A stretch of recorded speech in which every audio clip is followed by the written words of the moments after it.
ভাজা ডিম হইতে বাচ্চা নির্গত।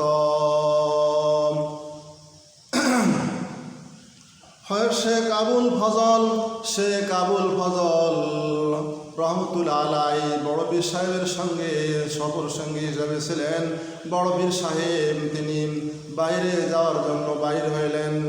যাতে পথ চলতে চলতে শহরের মধ্যে পৌঁছে গেলেন। পৌঁছার পরে তার শরীর একটু ক্লান্ত হয়ে গেল। হোটেলের মধ্যে উঠে গেলেন। ওঠার পর শেখ আবুল ফজল তার সঙ্গে আছে। শেখ ফজল তার সঙ্গে ছিলেন। হোটেলের মধ্যে ওঠার পরে তারা বিশ্রাম করতেছিলেন। বড় পীর সাহেব তাকায় তাকায় দেখতেছিলেন গরুর গোস্ত, খাসির গোস্ত, মুরগির গোস্ত, ভাজা ডিম, অনেক কিছু, অনেক রকমের খাদ্যর আইটেম হোটেলে সাজানো আছে। হোটেলের বাবুর্চি ডিমগুলা সিদ্ধ করার পরে কড়াইয়ের মধ্যে ভাজা শুরু করে দিলেন।